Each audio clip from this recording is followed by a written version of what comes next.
Setelah kematian dari Singoprapen, suasana kini mendadak hening. Namun hening yang menyergap itu segera pecah oleh perbuatan dari Bradabasu yang tiba-tiba mencabut senjata. Mata Bradabasu kini menyala dan tertuju kepada Gagak Bongol. Untuk Maheso Kingkin, aku tantang kau berkelahi, Bongol.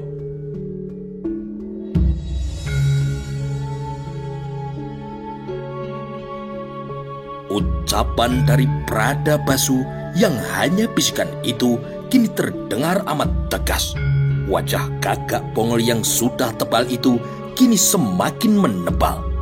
Rasa bersalah yang menyergap seiring terbongkarnya jati diri dari Singoprapen yang menyebabkan kini Gagak Bongol lunglai tidak bertenaga. Acungan senjata yang kini terarah lurus ke wajahnya tidak mendorong Gagak Bongol bangkit dan mengacungkan senjata pula.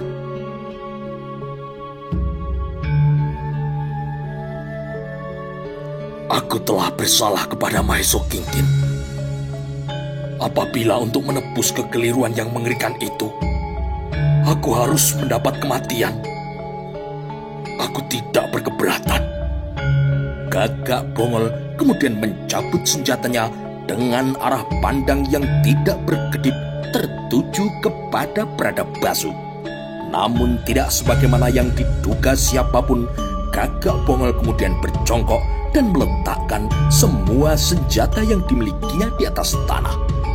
Apa yang dilakukan oleh Gagak Bongol adalah mempersiapkan lehernya apabila ada yang berniat untuk mengayunkan pedang menebasnya. Sudahlah, suara yang pecah kemudian adalah suara dari Srijaya Negara. Apa yang menimpa Maheso Kingkin bukanlah kesalahan Gagak Bongol.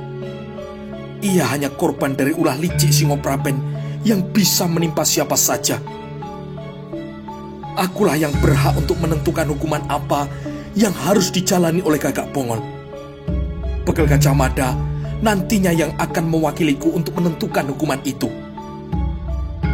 Aku akan memulihkan nama baik Maheso Kingkin yang sempat tercemar, sebagaimana aku menganugerahkan anumerta kehormatan kepada Bayangkara Risang Pancurlawang yang telah menjadi korban dari Singoprapen.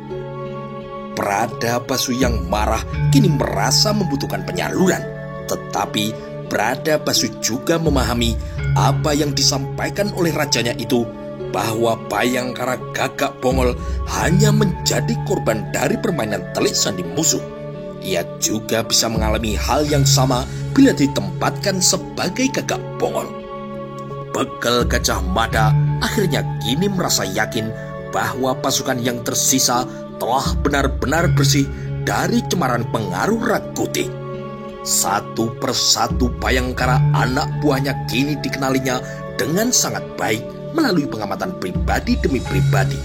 Dan Gajah Mada kini juga menjadi yakin sisa pasukannya itu kini telah benar-benar bersih.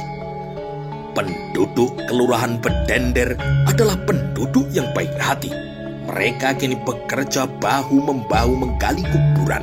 Bagaimanapun juga perbuatan dari Singoprapen dan tindakan yang tidak terpuji semacam apapun yang telah dilakukannya, ia tetaplah seorang manusia yang untuk kematiannya tidak boleh diongkokkan seperti seekor binatang.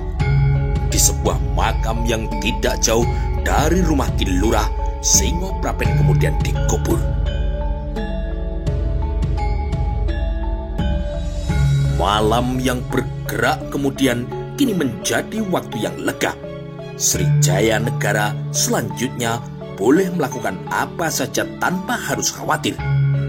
Srijaya Negara bahkan kini juga menyempatkan untuk bercanda dengan segenap warga kelurahan itu, yang menyebabkan para kawulo itu terkejut melihat kenyataan bahwa raja mereka ternyata bukan manusia yang tidak bisa digapai. Raja kini bahkan bisa tertawa tergelak-gelak dan juga melontarkan candaan yang lucu. Sang raja bahkan kini juga bisa dipegang tangannya. Sementara itu, menyudut seperti tidak peduli kepada gamelan yang mengalun, begal Gajah Mada berbincang dengan Lembang Laut. Masih ada sebuah soal lagi, Lembang Laut. Dengan Singoprapen melepaskan burung merpati itu, berapa waktu yang dibutuhkan oleh Rakuti untuk menyerbu kemari? Tanya Gajah Mada. Akan diperlukan pasukan berkuda dalam jumlah yang besar untuk menyerbu kemari, Kakang. Rakuti pasti berpikir demikian. Tidak mungkin ia akan mengirim pasukan dengan berjalan kaki. Jarak yang harus ditempuh juga sangat jauh. Menurutku, tempat ini sudah sangat aman. Tidak mungkin Rakuti akan menyerbu kemari, karena aku meyakini burung merpati itu tidak akan sampai ke kandangnya. Begal Gajah Mada kini menampakkan wajah herannya. Burung merpati itu telah tersesat, Kakang. Lembang Laut kini menambah. Bagaimana kau bisa mengambil kesimpulan seperti itu? Lembang Laut tersenyum. Karena aku terus mengikuti arah burung itu. Mula-mula burung itu terbang ke selatan. Namun jauh di selatan, merpati itu kemudian membelok ke arah barat, sampai kemudian lenyap di balik cakrawala. Bila merpati itu menuju ke arah timur, aku memang layak untuk cemas, Kakang. Begal Gajah Mada bisa kini menerima alasan itu.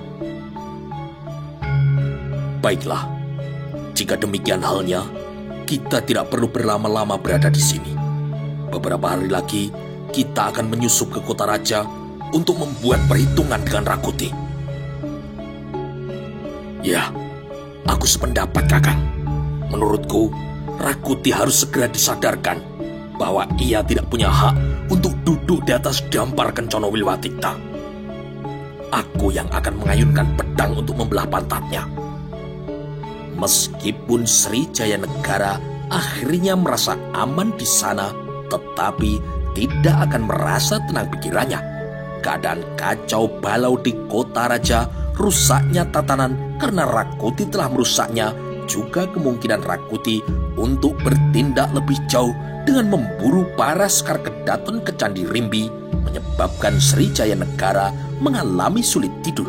Bahkan kini badannya meriang tidak sehat. Apa yang dicemaskan oleh Sri Jaya Negara sebenarnya lah menjadi sebuah kenyataan. Negara kini telah benar-benar dilanda kekacauan karena meski beberapa hari telah berlalu, penjarahan baik yang dilakukan oleh para prajurit pendukung Rakuti maupun para penjara yang berasal dari kebanyakan yang berubah menjadi para penjara karena orang lain juga menjara, ada banyak sekali. Banyak pula orang yang memanfaatkan keadaan untuk menyelesaikan urusan pribadinya. Dendam atau rasa yang tidak senang bisa dituntaskan mumpung keadaan sedang sangat kacau. Orang kaya kini benar-benar berada dalam keadaan yang tersudut dan tidak nyaman. Sementara itu, gelombang pengungsian bukannya berhenti, malah kini semakin berlanjut. Tidak hanya para kawula alit yang memilih untuk meninggalkan kota raja untuk mencari keamanan dan selamat, para pembesar dan pejabat istana pun juga melakukan hal yang sama. Jauh-jauh hari mereka telah meninggalkan istana. Yang Kasaiwan Brahma Raja Dharma Tyaksa Rika Sukatan, para pendeta dan mantri semuanya lenyap, tidak ada jejaknya. Rakuti tidak menemukan siapapun yang dapat dipaksa untuk meresmikan kedudukannya. Bahkan Arya Tada sekalipun. Bayangkara Kartiko Sinumping yang telah menyusup ke lingkungan kota raja menemukan kebenaran dari apa yang disampaikan oleh Mahapatih Arya Tada. Langkah pertama yang diambil oleh Kartiko Sinumping demikian tiba kembali ke kota raja adalah menghadap kepada Arya Tada yang telah berada di tempat yang aman. Langkah yang harus diambil Kartiko Sinumping sebagaimana petunjuk dari begal Gajah Mada sebagian besar ternyata malah dilaksanakan oleh Arya Tada. Melalui jaringan yang telah dikendalikan oleh Mahapatih Aryatada, sekelompok prajurit yang telah berhasil dihimpun dari sana-sini telah dikirim menuju Kerimbi guna memindahkan para ibu ratu, istri mendiang Sri Raja Sakertawardhana atau Raden Wijaya ke tempat yang lebih aman. Tidak berapa lama setelah kelompok prajurit itu mengosongkan Rimbi, orang-orang suruhan Rakuti tidak menemukan siapapun di tempat itu. Angan-angan Rakrean Kuti untuk memperistri para Sekar Kedaton sementara kini harus tertunda sampai pada suatu saat nanti keberadaan mereka akan ditemukan. Lembu Anabrang yang telah kembali dari Bali. Langsung aku beri kendali untuk mengamankan mereka, berkata kini Aryatada.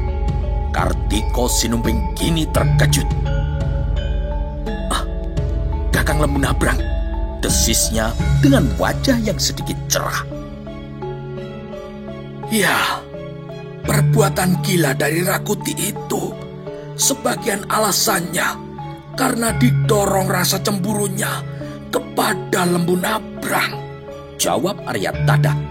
Lembu Anabrang memang seorang prajurit yang sangat dicemburui nasibnya oleh Rakrean Kuti yang merasa jasa yang diberikannya tidak kalah besar darinya. Tetapi Srijaya Negara menganugerahkan pangkat dan juga kehormatan kepada Lembu Anabrang melebihi kepada dirinya. Rakuti bahkan merasa dirinya yang banyak berjasa, tetapi Lembu Anabrang yang dianggap tidak melakukan apa-apa yang kini telah memperoleh anugerah. Tidak sekedar seperti yang diterima oleh para Dharma Putra Winesuka dalam meredam pemberontakan yang dilakukan oleh Sora. Rakuti merasa mempunyai peran yang sangat besar. Akan tetapi raja yang kelilipan matanya itu tidak bisa melihat jasa perbuatan yang telah dilakukannya. Nama Beringas Sorandaka yang balelo melambungkan nama Lembu Anabrang, namun bukan nama Rakuti. Bahkan jejak tarian Sorandaka yang makar balelo diikuti langkahnya, sebagaimana Nambi yang membangun benteng perlindungan di Pajarakan, juga apa yang telah dilakukan oleh Ronggolawe, pemberontakan Sora, pemberontakan Semi di Lasem, sama sekali tidak pernah melambungkan jabatannya. Maka apa boleh buat, kini giliran Rakuti untuk balelo guna menakar rasa tidak puasnya. Lembu Anabrang yang telah beberapa bulan lamanya pergi ke Bali bersama dengan kuda merta dan cakradara atas perintah sang raja untuk melaksanakan tugas negara. Kemampuan Lembu Anabrang tidak ubahnya dengan kemampuan dari Begal Gajah Mada.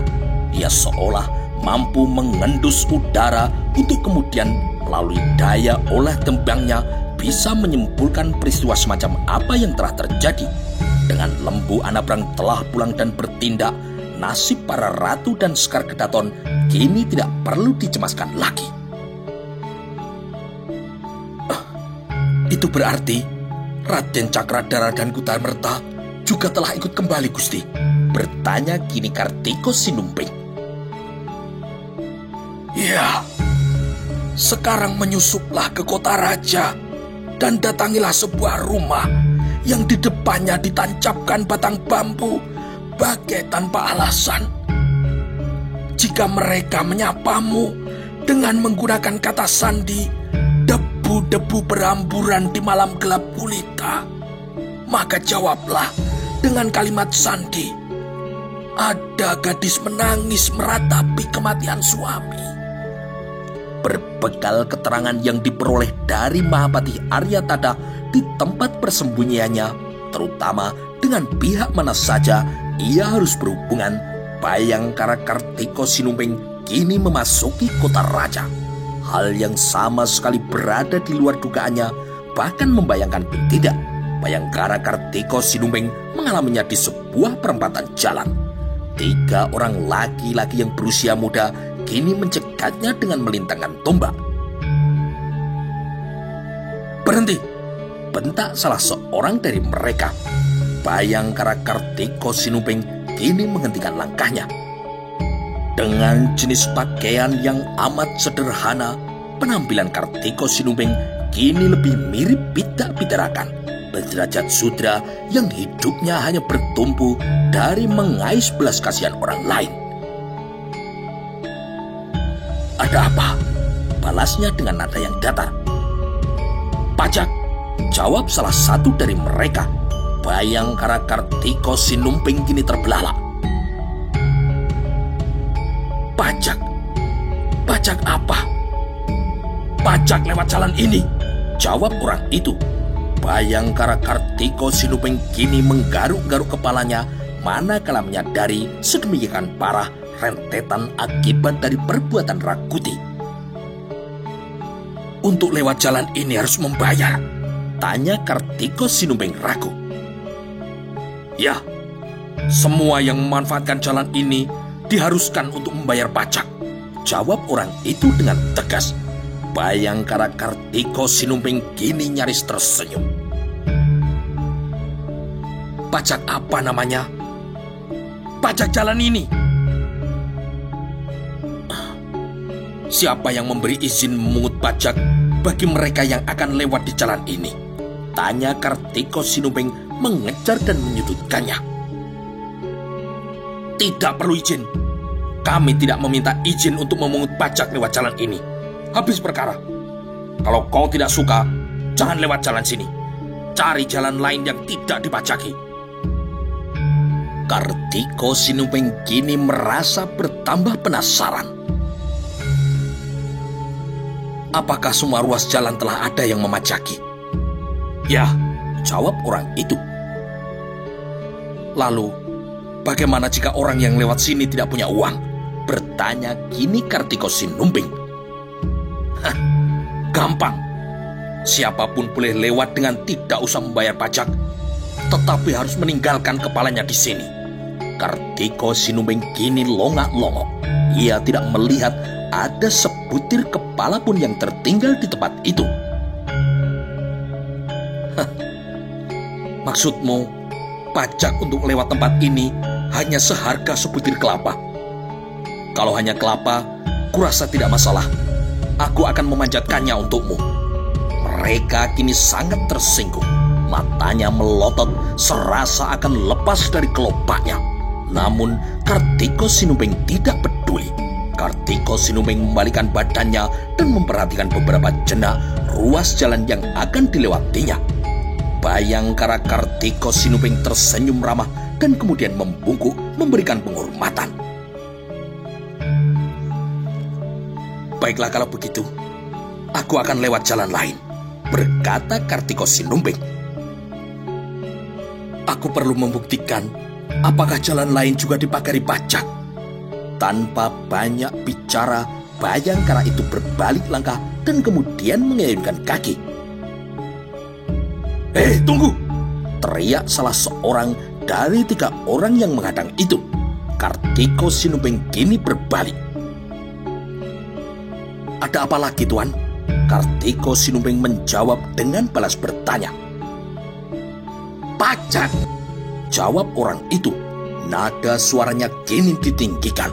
Kartiko Sinumbing mengerutkan kening memandang orang yang tangannya mulai gatal terlihat dari ia mengelus-elus gagang tombaknya.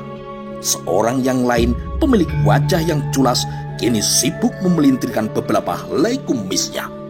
Bayangkara Kartiko Sinumbing menjawab bentakan orang itu dengan melakukan hal yang sama sekali tidak mereka duga. Suara Kartiko Sinumbing yang selanjutnya justru berubah menjadi sangar. "Kalian bertiga yang harus membayar pajak kepadaku. Kalian yang harus membayar pajak untuk pekerjaan memungut pajak itu. Berikan semua uang yang kalian peroleh kepadaku. Cepat!" Ketiga orang itulah yang kemudian kini terbelalak. Tetapi apa yang disampaikan orang itu membuat mereka lebih terbelalak. Orang itu yang hanya sendiri ternyata tidak takut untuk menghadapi mereka bertiga. Sebuah pedang yang berkilat-kilat kini dicabut dari warongkonya. Pedang itu mudah dikenali karena bentuknya sangat khas. Tidak sembarangan orang memiliki pedang semacam itu, dan siapa yang memilikinya menjadi jaminan tidak selayaknya orang itu dianggap remeh. Bayangkara, desis salah seorang dari mereka yang kini disergap ketakutan yang datangnya mendadak. 3 orang penarik pajak itu kini disergap oleh rasa cemas yang datang dengan sangat tiba-tiba. 2 di antaranya masih mempunyai kemampuan memanfaatkan waktu yang ada dengan melarikan diri dan kemudian jatuh bangun. Sementara yang seorang lagi kehilangan nyali dan keberaniannya karena ia telah jatuh terduduk menyembah-nyembah kepada Kartiko Sinumping. Kartiko Sinumping kini memutar pedangnya yang berkilat-kilat tipis dan juga teramat tajam itu. Pedang yang lengkung panjang seperti itu hanya dimiliki oleh para bayangkara. Aku minta maaf, Tuan. Ampuni aku, ucap orang itu. Kartiko Sinumping memandanginya untuk beberapa saat. Pergilah, jangan ulangi lagi perbuatan itu. Sampaikan pula kepada mereka yang melakukan hal yang sama bahwa mereka akan berhadapan dengan para bayangkara yang kini akan kembali untuk merebut kehormatannya. Pemungut pajak liar yang berbadan gendut itu belum percaya kepada pendengarannya. Cepat pergi, sebelum pikiranku berubah, Kartiko Sinumping kini mengancam. Prajurit itu kemudian berusaha untuk bangkit, tetapi ia kembali terjatuh oleh ketakutan yang lebih kuat mencengkram nyalinya. Manakala ia berhasil untuk berlari, kini ia malah terhuyung-huyung. Benar-benar sebuah perubahan tatanan yang menyedihkan, gumam bayangkara Kartiko Sinumping. Kartiko Sinumping kemudian segera menemukan jawaban yang lebih lengkap manakala langkah kakinya semakin menusuk ke pusat kota raja. Di mana-mana prajurit bersenjata berkeliaran. Setiap simpang 4 dan juga simpang 3 selalu dijaga. Bahkan ujung dari sebuah gang kecil kini juga dijaga. Selebihnya hanya suasana lengang. Tidak satupun rumah kini membuka pintu dan semuanya telah tertutup. Apabila Kartiko Sinumping memaksakan diri menelusuri jalanan yang sepi, perbuatannya itu justru akan kelihatan janggal dan malah mencuri perhatian. Rakuti telah membuat penjaranya sendiri. Jika ia berpikir akan langgeng menjadi raja dengan cara yang seperti ini, jelas itu merupakan sebuah kesalahan. Kartiko Sinumping kemudian terpaksa memutar langkahnya lagi. Tidak mungkin berkeliaran dengan jalanan yang dijaga demikian ketat. Bayangkara Kartiko Sinumping terpaksa mengambil pilihan menunggu malam yang akan datang dalam waktu yang sejengkal lagi. Di sebuah ladang milik penduduk, Kartiko Sinumping tidak bermaksud untuk membuang-buang waktu. Justru waktu yang ada kini dimanfaatkannya untuk memperbanyak persediaan jumlah anak panahnya.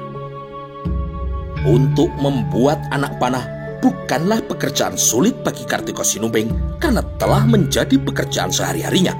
Bahkan Kartiko Sinumping pula yang melengkapi anak panah itu dengan suara sendaren yang mendengung dengan nada tinggi yang akhirnya menjadi ciri khas keberadaan pasukan bayangkara. Pengetahuan khusus yang dimilikinya itu pula yang mendorong bayangkara Kartiko Sinumping menciptakan sebuah anak panah yang berbeda yang merupakan gabungan antara anak panah sendaren dengan anak panah berapi. Gandewo dalam ukuran besar diyakininya akan mendorong anak panah itu membubung menggapai langit. Setelah gelap malam tiba, Kartiko Sinumping berhasil menyelinap pada jarak yang cukup dekat dengan alun-alun. Sambil bersembunyi di belakang tembok yang runtuh, sejenak kemudian dari rentang Gandewo yang ditekuk melengkung ke udara, 5 panah berapi sekaligus membubung menerobos udara dengan suara yang melengking. Nyala api yang berkobar di ujung warostro itu terlihat amat jelas dari beberapa penjuru. Suara melengking panah sendaren yang amat khas itu menjadi petunjuk bagi siapapun untuk menoleh mengarahkan pandangannya. Bagi mereka, yang kehilangan kesempatan menyaksikan anak panah memanjat langit itu tidak perlu menyesal, karena sejenak kemudian 5 lagi anak panah berapi dengan suara sentaran yang melengking kini memanjat naik. Berdebar-debar kini semua orang. Mereka yang menangkap pesan bahwa para bayangkara yang dalam beberapa hari telah lenyap kini sudah muncul kembali di kota raja. Ancaman melalui peringatan itu akhirnya terbukti pula. Beberapa saat setelah riuh memperbincangkan kemunculan para bayangkara, seorang prajurit yang memegang tombak panjang tiba-tiba terhanyak. Prajurit itu bahkan sedikit terlambat menyadari apa yang telah menimpanya. "Kau kenapa?" tanya prajurit yang lain. Prajurit itu akhirnya menemukan sumber rasa sakit yang berasal dari lengan kanannya. Sebuah anak panah kini tertancap tembus ke bagian belakang. "Aku kena anak panah," desis prajurit itu. Jawaban itu membuat yang lain terkejut. Suara desing anak panah susulan menyadarkan mereka pada apa yang tengah berlangsung. "Awas! Ada yang melepaskan anak panah!" teriak orang di sebelahnya. Namun justru orang itu sasaran berikutnya. Sebatang anak panah kini menyambar lengan tembus ke bagian belakang. Hamburan anak panah berikutnya menyebabkan kelompok prajurit yang menjaga rekol istana itu berlarian untuk menyelamatkan diri. "Dari mana arahnya?" Sebuah teriakan berasal dari pimpinan mereka. Namun tidak seorang pun yang bisa menebak dari mana arah anak panah itu berasal. Bahwa orang yang melepas anak panah itu masih menempatkan mereka sebagai sasaran bidik. Terbukti kini satu sambaran panah lagi menghunjam di tubuh seorang prajurit yang bermaksud bergeser dari tempatnya semula. Sangat malang nasib prajurit itu, yang bahkan barangkali ia tidak bermimpi apapun sebelumnya. Arah anak panah yang sebenarnya ditujukan ke bagian tubuh yang tidak membahayakan kini justru menghunjam ke jantungnya. Beberapa saat prajurit itu menggelepar untuk kemudian dengan sangat keras ia melepas tarikan nafasnya yang terakhir. "Keparat!" umpat pimpinan kelompok prajurit penjaga rekol itu. Lalu suasana menjadi hening, tidak terdengar apapun. Para prajurit penjaga rekol yang menyadari betapa mereka berada di dalam sasaran bidik tidak ada yang berani untuk bergerak. Bayangkara Kartiko Sinupeng yang menabur tembang kematian kini bergeser dari tempat itu untuk menari di tempat yang lain. Sejenak kemudian dari arah sudut alun-alun sisi barat laut, 5 anak panah sentaren membubung memanjat langit. Suaranya yang melengking kini menyapa siapapun dan mewartakan pesan kepada siapapun bahwa para bayangkara masih ada dan kini telah muncul lagi. Peristiwa yang tidak terduga di rekol utama itu akhirnya kini sampai di telinga Rakuti. "Bangsat! Mereka benar-benar menjadi duri di pantatku. Mereka telah menyebabkan aku menjadi tidak tenang. Apakah tidak bisa gerak mereka dibungkam?" Arah pandangan Rakuti itu kemudian ditujukan kepada Rayuyu. "Bagaimana dengan burung peliharaanmu itu? Apakah sudah pulang kembali ke kandang?" Rayuyu kini menggeleng-gelengkan kepalanya. "Belum," jawab Rayuyu. "Dengan demikian, sampai saat ini belum ada kabar apapun dari Singoprapen?" bertanya kini Rakuti. "Belum juga," jawab Rayuyu dengan tegas. Rakuti kini memejamkan mata sambil menggeleng-gelengkan kepalanya. Barangkali Jayanegara bersekongkol dengan para marmut atau para tikus sawah dengan membuatkan tempat persembunyian di bawah tanah. Kini kemana kita akan memburu Kolo Gemet? kemana arahnya benar-benar telah gelap. Tidak ada petunjuk apapun yang kita miliki. Jangankan memburu Jaya Negara, sekedar mengendus kemana arah jejak dua adik perempuannya saja, kita tidak bisa. Padahal Gitaria dan Raja Dewi adalah pijakan kaki untuk memperkuat sandaranku. Jaya Negara dan lebih-lebih Bayangkara itu. Aku mengira mereka pasti akan kembali untuk berusaha merebut kekuasaan yang kini ada dalam genggamanku. Raut wajah Ratanca yang memandangi Rakuti dengan bersandar di pintu itu kini agak berubah. Ratanca mempunyai perhitungan yang agak berbeda. Kita keliru jika mengira Bayangkara kelak akan kembali untuk berusaha merebut kembali kekuasaan itu. Yang benar bukan kelak. Menurutku, gerakan itu sudah dimulai.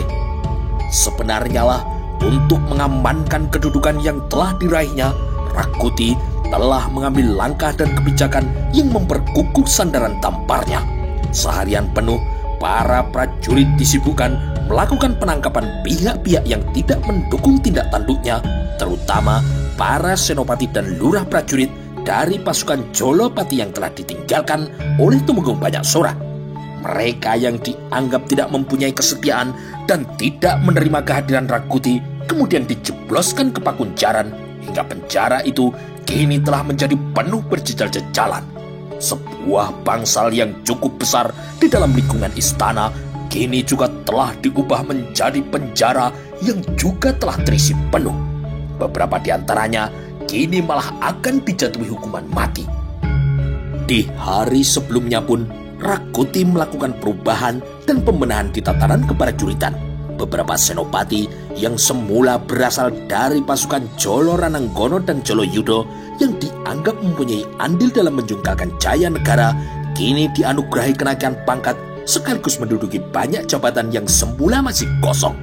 Seorang prajurit yang semula hanya menyandang pangkat rendah karena keberanian dan luka yang dimilikinya kini berubah jabatan dan pangkatnya. Sebutan baru sebagai seorang lurah prajurit menyebabkan prajurit itu tidak merasa berkeberatan terluka lebih parah sekali lagi asal kedudukannya sebagai senopati berada dalam genggaman berikutnya. Pada lapis atasnya, puluhan lurah prajurit dari kesatuan Jolo Rananggono yang telah ditinggalkan pergi selama-lamanya oleh para pimpinannya kini bersuka cita karena Rakuti menganugerahkan kenaikan pangkat menjadi seorang senopati. Ada 100 lebih prajurit yang menyandang pangkat senopati setelah anugerah yang diselenggarakan di Tatak Rambat Balemanguntur itu. Seorang prajurit yang berpangkat rendahan tetapi mempunyai kemampuan menjilat sampai basah kuyup dengan memanggil Rakuti sebagai tuanku Baginda Maharaja Kuti, dengan serta-merta derajatnya membubung tinggi menjadi seorang senopati. Betapa bangganya prajurit yang merasa telah melewati sebuah keajaiban itu. Ayunan langkah kakinya makin tegak dan jarang menunduk. Apabila berbicara dengan mereka yang berpangkat lebih rendah, kini lebih sering bertolak pinggang. Prajurit itu juga harus menyesuaikan diri dengan belajar melotot dan meninggikan suara yang barangkali dibutuhkan saat ia harus membentak. Setelah sekian lama ia menjadi sasaran bentakan, kini gilirannya untuk membentak. Seorang prajurit yang berpangkat lurah yang acap kali menyuruh serta membentaknya tidak pelak kini menjadi bulan-bulanan atas balas dendamnya. Kumis yang beberapa helai di atas bibirnya beberapa kali diperintir karena memang demikianlah seharusnya lagak seorang senopati.